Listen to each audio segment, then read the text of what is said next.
اللهم صل على محمد وعلى آل محمد كما صليت على إبراهيم وعلى آل إبراهيم وعلى آل إبراهيم إنك حميد مجيد. اللهم بارك على محمد وعلى آل محمد كما باركت على إبراهيم وعلى آل إبراهيم إنك حميد مجيد. ٹھیک ہے جی، ایک بار درود پاک پڑھا گیا ہے، پھر انشاءاللہ کوشش کریں گے، لیکن کوشش اس انداز سے کرنی ہے کہ صرف زبان ہی نہ پڑھے. ٹھیک ہے جی، یہاں سے بھی پڑھنا ہے اور یہاں سے بھی پڑھنا ہے، کیونکہ اکثر و بیشتر ہوتا یہ ہے کہ ہم پڑھتے تو ہیں لیکن ہماری خود توجہ نہیں ہوتی کہ ہم پڑھ کیا رہے ہیں. ٹھیک ہے جی، صرف زبان پڑھتی ہے، خیال کہیں ہے، سوچ کہیں ہے، دل کہیں ہے. اس لیے کوشش فرمایا کریں کہ جب بھی اللہ کا ذکر کریں تو صرف زبان ہی نہ کرے بلکہ توجہ بھی ہو. ٹھیک ہے جی، دل بھی آپ کا ساتھ دے. ٹھیک ہے، جب نماز پڑھیں اسی طرح توجہ اللہ کی طرف ہو. ٹھیک ہے، جب ذکر کریں تو توجہ اللہ کی طرف ہو. جب درود پاک پڑھیں تو صرف زبان ہی نہ پڑھے بلکہ توجہ بھی جو ہے وہ نبی کریم علیہ الصلاۃ والسلام کی طرف ہو. پھر دیکھیں تو صحیح کہ یہ ذکر، یہ نماز اور یہ درود پاک پھر اپنا اثر کیسے دکھاتے ہیں. کیونکہ اکثر و بیشتر ایسے ہوتا ہے کہ ہم پڑھتے ہیں لیکن ہماری توجہ نہیں ہوتی، تو ثواب تو چلو ہو جاتا ہے لیکن جو ہونا چاہیے تھا وہ ہوتا نہیں ہے. کیونکہ اول حمد ثنا الہی جو مالک ہر ہردا، اس دا نام پکارن والا کسے میدان نہ ہردا. یہ کیسے ہو سکتا ہے کوئی بندہ اللہ کا ذکر کرے اور پھر اس کو مدد نہ آئے، کوئی بندہ اللہ کا ذکر کرے اور اس کو سکون نہ ملے، کوئی بندہ نبی پاک علیہ الصلاۃ والسلام کا ذکر مبارک کرے اور اس کے سینے میں ٹھنڈک نہ اترے. ٹھیک ہے، دیکھیں نہ لکھنے والے تو یہاں تک لکھ گئے کہ میٹھا میٹھا ہے میرے محمد کا نام، ان پہ لاکھوں کروڑوں درود و سلام. آج ہم پڑھتے ہیں تو ہیں لیکن ہم اس میٹھے سے محروم ہیں، اور اس کی ایک وجہ کیا ہے کہ صرف یہاں سے پڑھتے ہیں. اس لیے کوشش فرمایا کریں جب پڑھیں تو مکمل ہو کے پڑھیں ہیں. اور اس کا طریقہ یہ ہے کہ جب محفل ذکر میں آئیں، جب نماز پڑھنے کے لیے مسجد میں آئیں تو پہلا کام یہ کیا کریں کہ سوچوں والا بٹن بند کر دیا کریں. کیونکہ ہم آ تو جاتے ہیں لیکن ہم نے سوچوں والا بٹن نہیں بند کیا ہوتا. اس لیے ہم تو مسجد میں ہوتے ہیں لیکن ہم مسجد میں نہیں ہوتے. ہم تو ذکر کی محفل میں بیٹھے ہوتے ہیں لیکن ہم ذکر کی محفل میں نہیں ہوتے. اس لیے پھر ہوتا کیا ہے، خالی آئے خالی چلے گئے. باقی میرا دل تو اس بات کو ماننے کو تیار نہیں ہے کہ کوئی بندہ اللہ کے گھر آئے اور وہ واپس خالی چلا جائے، کوئی بندہ اللہ اور اللہ کے رسول کے ذکر کی محفل میں آئے اور وہ خالی چلا جائے. لیکن ہوتا کیا ہے کہ ہم صرف یہاں سے آتے ہیں، نہ یہاں سے آتے ہیں اور نہ ہی یہاں سے آتے ہیں. اس لیے کوشش فرمایا کریں کہ جب مسجد میں آئیں تو باہر سے کنیکشن کاٹ دیا کریں، کوشش کریں کہ اس کنیکشن کو اللہ سے جوڑیں. ٹھیک ہے جی، جب نبی کریم علیہ السلام کا ذکر کرنے لگیں تو کوشش فرمایا کریں کہ باہر سے کنیکشن کاٹ دیا کریں، توجہ بھی جو ہے وہ نبی کریم علیہ السلام کی پاک جناب کی طرف ہو. اور پھر دیکھیں حضرت پھر ہوتا کیا ہے، کیونکہ مسجد وہ جگہ ہے کہ این درگاہ ماں درگاہ نومیدی نیست، یہاں آنے والا کبھی کوئی خالی نہیں گیا ہے. لیکن شرط یہ ہے کہ کوئی آئے تو صحیح نا. ٹھیک ہے، اب دیکھیں نا مثلاً ہم خود کو جو مرضی سمجھے بیٹھے ہیں، اپنے نام کے آگے پیچھے پتہ نہیں ہم نے کیا کیا لگا رکھا ہے، لیکن ہمارا حقیقی سٹیٹس جو قرآن کریم بتا رہا ہے وہ کیا ہے، یا ایہا الناس، اے لوگو، انتم الفقراء الی اللہ، تم سارے اللہ کے فقیر ہو. تو ہم سارے اللہ کے فقیر ہیں. ٹھیک ہے جی، میں اپنے آپ کو کیا سمجھتا ہوں، آپ اپنے آپ کو کیا سمجھتے ہیں، وہ آپ اور میں ہی سمجھتے ہیں. باقی ہمارا حقیقی سٹیٹس کیا ہے، فقیر. اور پھر صرف فقیر ہی نہیں، فقیر بھی کیسا کہ جو مٹی سے بنا ہے. ٹھیک ہے جی، جس کی آنتوں میں پخانہ ہے، جس کے مثانے میں پیشاب ہے. ٹھیک ہے جی، جو بولے تو منہ سے اکثر و بیشتر تھوک گرتا ہے. ٹھیک ہے جی، اور جس کے پھیپھڑوں میں بلغم ہے، جس کی رگوں میں خون گردش کرتا ہے. ٹھیک ہے، اور جس کے پتے میں سفرا ہے اور جس کی تلی میں سودا ہے. صرف فقیر نہیں ہے. اتنا تو ہمارے گھر کا گٹر نہیں گندا، اتنی تو ہمارے محلے کی نالی نہیں گندی، کیونکہ اس میں بھی اتنی گندگی نہیں ہے جتنی گندگی ہم اپنے اندر لیے گھوم رہے ہیں۔ لیکن پتہ نہیں ہمیں کس چیز کی آکڑ ہے یا ہمیں کس چیز کا تکبر ہے۔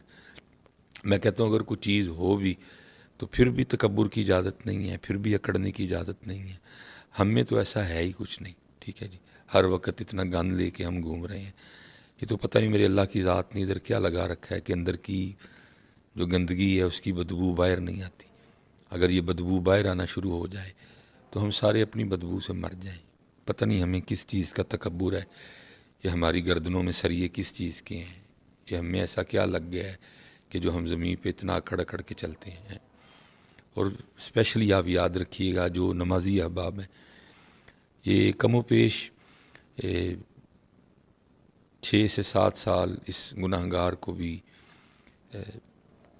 ممبر شریف اور مصلی شریف کی خدمت کا اللہ نے موقع دیا۔ ممبر شریف کی خدمت تو ابھی بھی کرنے کی کوشش کر رہا ہوں، لیکن مصلی والا معاملہ جو ہے وہ اس طرح نہیں ہے جس طرح پہلے تھا، کیونکہ پیر و مرشد کی طرف سے حکم تھا کہ اذان بھی خود کہنی ہے، اور عصر اور عشاء کی سنتوں کے حوالے سے بھی آپ کا حکم بڑا سخت تھا۔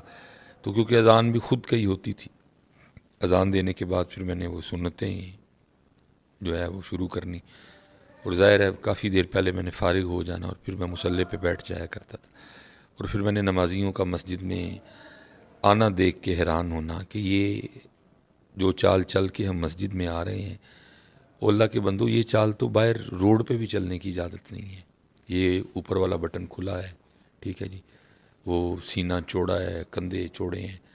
ایک سریا تو ہم نے ویسے ہر وقت اپنی گردنوں میں ڈال رکھا ہوتا ہے، اور ایک ہم نے اسپیشل مسجد کے لیے رکھا ہوتا ہے جو ہم نے صرف مسجد میں ڈال کے آنا ہے۔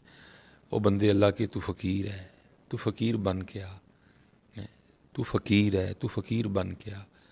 یہ تو کیا بن کے آ رہا ہے اللہ کے بندے، اور یہ تو کس کو دکھا رہا ہے؟ یہ کوٹ، یہ کپڑے، یہ دکھا کے ہم لوگوں کو متاثر کر سکتے ہیں، یہ اوپر والا بٹن کھول کے اور یہ سینہ چوڑا کر کے ہم یہ لوگوں کو کچھ دکھا سکتے ہیں۔ اللہ کو کیا دکھانا چاہتے ہیں ہم حضرت؟ ادھر تو ایسی چال نہیں ہے، ادھر تو ایسا رنگ نہیں ہے، جو تو ہے وہی بن کے آ، گردن جھکا کے آ، سینہ نیچے کر کے آ، کندھے نیچے کر کے آ، یہ بٹن نیچے کر کے آ تو صحیح کبھی اس انداز سے، اور پھر دیکھ تیرا اللہ تجھے کیا کیا عطا فرماتا ہے۔ کیونکہ این درگہے ماں درگہے نومیدی نیست، اتھو آ کے کدی کوئی خالی نہیں گیا ہے۔ ہم خالی ہیں تو ہماری اپنی خطا ہے، ہماری اپنی کوتاہیاں ہیں، ہمارا اپنا تکبر ہے جس کی وجہ سے ہم خالی جاتے ہیں۔ اسی لیے تو میاں محمد بخش رحمۃ اللہ تعالی علیہ کمال کر گئے، عارف کھڑی رومی کشمیر، کمال کر دیا حضرت۔ لیکن دکھ یہ ہے کہ چسکے لگاتے ہیں، کوئی اس کا لگا لیتا ہے، کوئی اس کا لگا لیتا ہے، ٹھیک ہے جی۔ نہ سنانے والا ان کی مان رہا ہے، نہ سننے والا ان کی مان رہا ہے۔ سنانے والا سنا کے مزہ لے رہا ہے، سننے والا سن کے مزہ لے رہا ہے۔ اللہ ہمیں عمل کی توفیق عطا فرمائے۔ قرآن و حدیث کو انہوں نے ہمارے مزاج اور ہمارے انداز کے مطابق ہمارے سامنے رکھ دیا، اور پھر کمال لکھا۔ میاں محمد بخش صاحب نے کیا لکھا؟ آپ فرماتے ہیں جس نے اونچا نام رکھایا، جس نے اونچا نام رکھایا،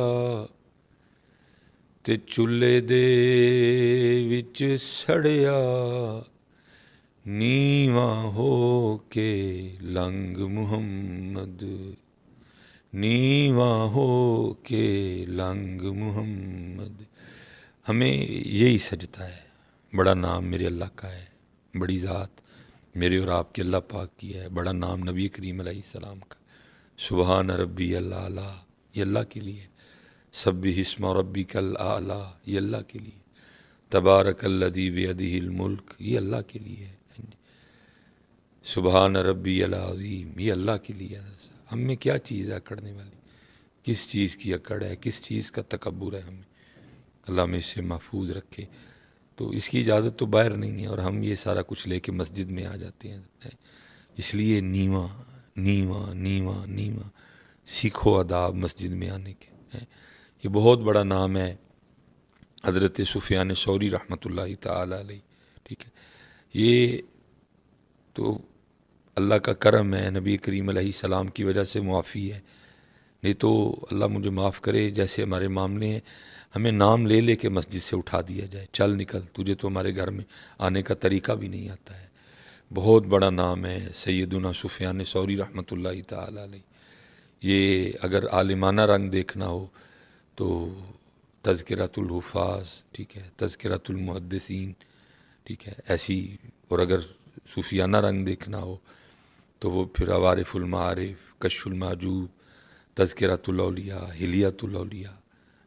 بہت بڑے عالم، عابد، زاہد، کئی 100 رکعتیں رات کو آپ کا معمول تھا، اللہ کے کامل ولی تھے۔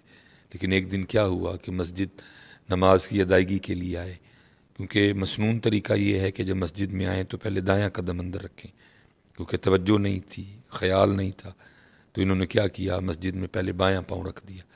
بس پھر مسجد میں بایاں پاؤں رکھنا تھا کہ غیب سے آواز آتی ہے، او سور، او بیل، او ٹگے، کیا تجھے ہمارے گھر میں آنے کے آداب بھی یاد نہیں رہے؟ تو ہم کس باغ کی مولی ہیں؟ لیکن کیونکہ ہمارے معاملے آخرت کے لیے چھوڑ دیے گئے ہیں، اس لیے میں آپ سے گزارش کروں گا، جدو مسجد آؤ، ٹھیک ہے جی، فقیر بن کے آؤ، اور پھر دیکھو تو صحیح آپ کا اور میرا اللہ ہمیں کیا کیا عطا کر کے واپس بھیجتا ہے، کیونکہ این در گئے ماں در گئے نومیدی نیست۔ لیکن کیا ہے، جس نے اونچا نام رکھایا تے چولہے دے وچ سڑیا، نیواں ہو کے لنگ محمد تے لنگ جاویں گا اڑیا، نیواں ہو کے حضرت۔ اور پھر دوسرا یہ ہے کہ بیٹھیں کسی کے پاس، کسی عالم کے پاس، کسی صوفی کے پاس، اور پھر وہ ادا، وہ رنگ سیکھیں کہ اپنے اللہ سے لینا کیسے ہے، اپنے اللہ سے مانگنا کیسے ہے، ٹھیک ہے۔ پہلی بات تو یہ ہے کہ ہاتھ بھی، اب تو لوگ ویسے بھی دعا نہیں کرتے ہیں، اسپیشل جو نمازی ہیں، ٹھیک ہے۔ ہمیں تو نماز پڑھ کے پہلے تو اس بات پہ معافی مانگنی چاہیے کہ اللہ، جو ہماری نماز تھی یہ تیری بارگاہ کے لائق ہی نہیں تھی، میرا قیام تیری بارگاہ کے لائق نہیں تھا، میرے رکوع تیری بارگاہ کے لائق نہیں تھے، میرے سجود تیری بارگاہ کے لائق نہیں تھے۔ لیکن کیا ہے، ایسی کوئی فکر، ایسی کوئی سوچ، ایسا کوئی انداز ہے ہی نہیں، بس نماز پڑھی اور وہ گئے، ٹھیک ہے۔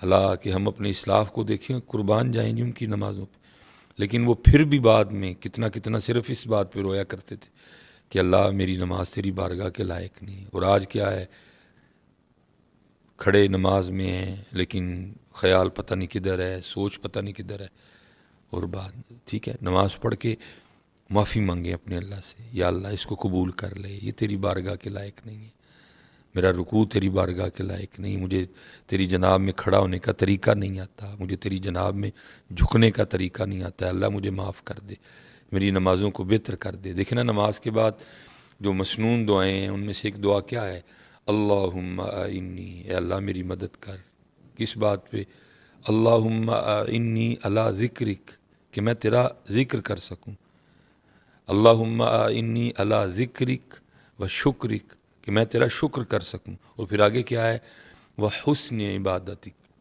میری اس بات پہ مدد کر کے میں تیری عبادت کو آسان انداز سے کر سکوں، اچھے طریقے سے کر سکوں، میں عبادت کرتے ہوئے خیالات سے، وسوسوں سے، شیطان سے محفوظ رہوں، میری توجہ تیری ذات کی طرف رہے، کھڑا تیری بارگاہ میں ہوں، سوچ کسی کو رہا ہوں، کھڑا تیری بارگاہ میں ہوں، خیال میرا کسی جانب ہے، آیا تیرے گھر میں ہوں لیکن تیرے گھر میں آ کے بھی میں تیرے گھر میں نہیں۔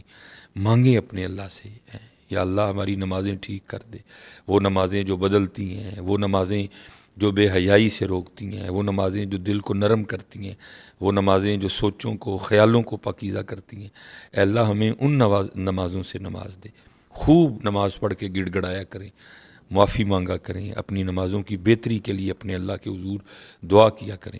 اکثر احباب کہتے ہیں کہ جی وسوسے بڑے آتے ہیں، ٹھیک ہے آتے ہیں، لیکن اپنے اللہ سے مانگیں، انشاءاللہ جب اللہ کی ذات کرم کرے گی کم سے کم ہوتے جائیں گے، لیکن مانگیں تو صحیح نا، اللہم انی علی ذکرک و شکرک و حسن عبادتک، اور پھر دعا مانگنے کا طریقہ سیکھیں کہ کیسے لینا ہے اپنے اللہ سے۔ اور بات پھر وہی ہے کہ ملنا فقیر بن کے ہی ہے، جیسا آپ کا اور میرا انداز فقیرانہ ہوگا، جیسی عاجزی ہوگی، جھک کے لف کے رو کے مانگیں گے، پھر دیکھیں میرا اللہ کیسے نوازتا ہے۔ یہ حضرت جنید بغدادی رحمۃ اللہ تعالی علیہ کے لیے لکھا ہے۔ آپ فرماتے ہیں کہ بغداد شریف میں نا ایک قتل ہو گیا اور شک کی بنا پہ 20 بندے گرفتار ہوئے۔ اب وہ بندہ جس نے قاتل کو قتل کر کے بھاگتے ہوئے دیکھا، ٹھیک ہے، تو کیونکہ آج ہم میں کئی فرق ہیں، ٹھیک ہے، کوئی سر سے ننگا ہے، کسی نے ٹوپی اوڑھ رکھی ہے، پھر ٹوپیوں کے ڈیزائن علیحدہ علیحدہ ہیں، کسی نے سر پہ امامہ باندھا ہے تو اماموں کے ڈیزائن علیحدہ علیحدہ ہیں، کپڑے علیحدہ ہیں، باندھنے کا سٹائل علیحدہ ہے، کپڑوں کے رنگ میں کتنا فرق ہے، ٹھیک ہے، پھر آگے داڑھی شریف ہے، اس میں بہت زیادہ فرق ہے۔ تو اس دور میں 3 4 5 رنگ تھے، امامہ سارے باندھتے تھے، داڑھی شریف سارے رکھتے تھے، تو اس لیے سارے ایک سے نظر آتے تھے۔ تو وہ جس نے دیکھا نا، جب پولیس والے اس کو لے کے نکلے تو اس کو جو اسی جیسا نظر آیا، اس نے کہا یہ بھی ویسے لگتا ہے، یہ بھی ویسے لگتا ہے، یہ بھی ویسے لگتا ہے۔ تو لکھا ہے کہ 20 بندے گرفتار ہوئے، ٹھیک ہے۔ تو 19 کا تعلق بغداد شریف سے تھا اور ایک تھا جس کا تعلق بغداد سے نہیں تھا، بلکہ اس وقت وہ بغداد میں مسافر تھا، وہ بغداد کے بازار سے گزر رہا تھا، منزل اس کی کوئی اور تھی۔ تو اس نے کہا یہ بھی ویسے لگتا ہے، تو اس کو بھی پکڑ لیا گیا۔ لیکن لکھا ہے کہ ہوا اس طرح کہ رات تک وہ جو 20 بندے تھے ان میں سے 19 جن کا تعلق بغداد شریف سے تھا، کسی کا کوئی حمایتی، جاننے والا، سفارشی اور ضامن آیا اور لے گیا، لیکن وہ اکیلا رہ گیا، اور اس کو پتہ تھا کہ بغداد شریف میں میرا جاننے والا کوئی نہیں، اس لیے مجھے کسی نے چھڑوانے نہیں آنا، نہ کوئی آس، نہ کوئی امید، نہ کوئی دروازہ۔ اس کو پتہ تھا ایک ہی دروازہ ہے اور وہ میرے اللہ کی رحمت والا دروازہ ہے، اب مجھے اور کہیں سے کچھ بھی کوئی معاملہ نہیں بننا۔ تو اس لیے اس نے کیا کیا، وہ جب رات پڑ گئی، سارے چلے گئے، وہ رہ گیا تنہا، تو اس نے اپنا سر سجدے میں رکھا اور پھر اپنے اللہ کو پکارتا ہے، اور کیا انداز پکارنے والا۔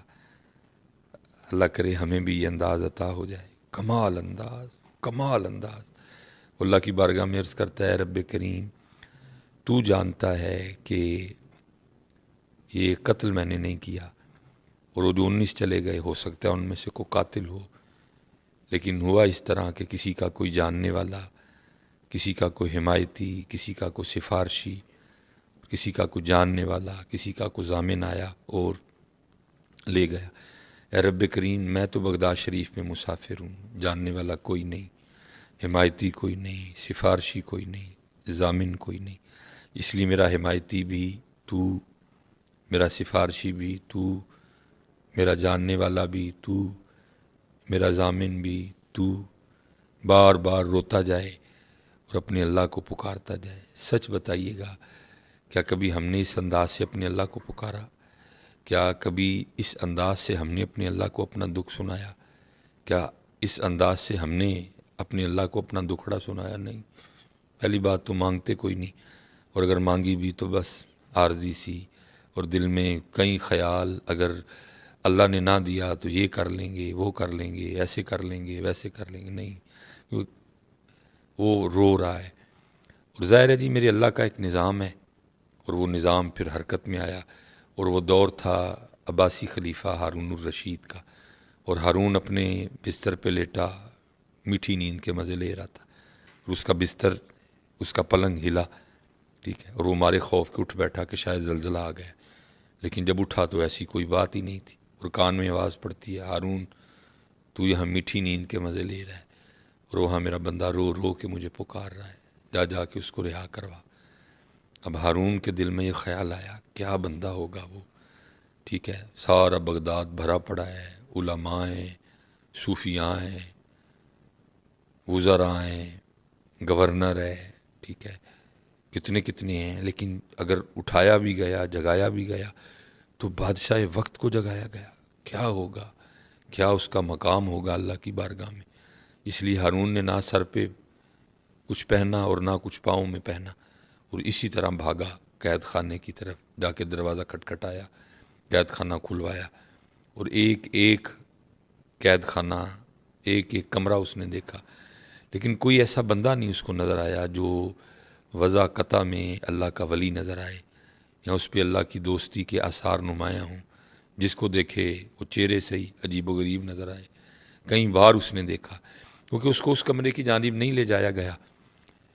سپاہیوں کا خیال تھا کہ شاید سارے جا چکے ہیں، وہ جو پکڑے گئے صبح، ان کو پتہ نہیں تھا کہ ایک اندر ہی موجود ہے۔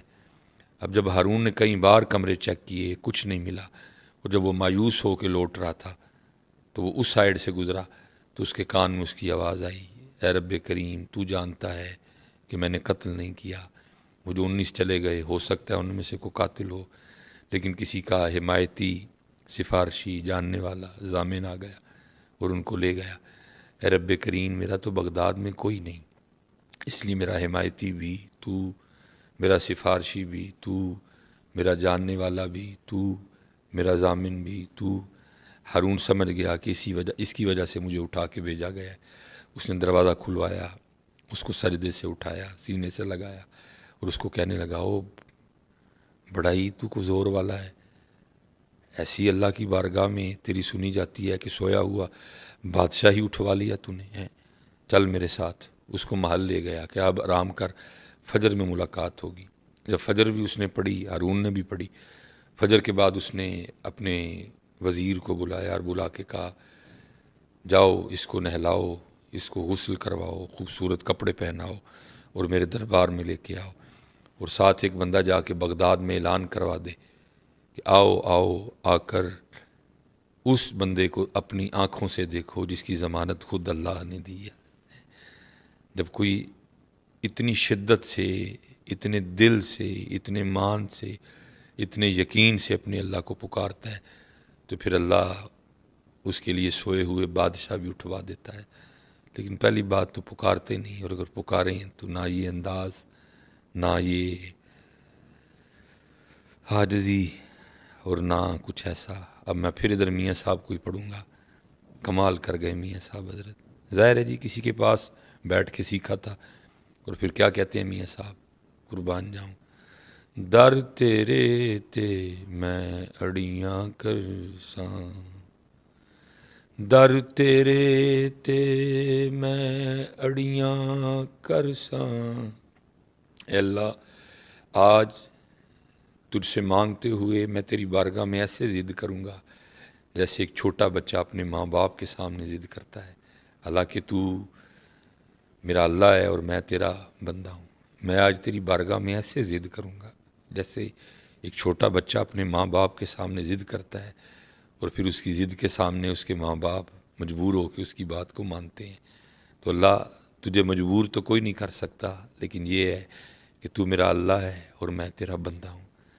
در تیرے تے میں اڑیاں کرساں، تے جیویں بال ایانا، ایک نکی جئی ضد کر بیٹھی۔ اب دیکھیں ذرا میاں صاحب کی عاجزی، ہیں مذکر مرد ہیں لیکن سیغہ اپنے لیے مونس کا بولا، یہ نہیں کہا کہ ضد کر بیٹھا اور عاجزی کر گئے۔ در تیرے تے میں اڑیاں کرساں، تے جیویں بال ایانا، ایک نکی جئی ضد کر بیٹھی، میں خالی نہیں جانا، ایک نکی جئی ضد کر بیٹھی، میں خالی نہیں جانا۔ اس لیے اپنے اللہ کو پکاریں، اپنا دکھ، اپنا درد، اپنی تکلیف اپنے اللہ کو سنائیں۔ اور جہاں سے بات شروع کی تھی، بات میں پھر ادھر ہی ختم کروں گا، یہ صرف یہاں سے نہیں سنانا، یہاں سے بھی سنانا ہے۔ اور جس دن آپ نے یہاں سے سنانا شروع کر دیا اپنے اللہ پاک کو، پھر دیکھیں ہوتا کیا ہے۔ اللہ ہم سب پہ رحم کرے، اللہ ہم سب پہ اپنا فضل کرے، اللہ ہم سب پہ اپنا کرم کرے۔ وما علینا الا البلاغ المبین۔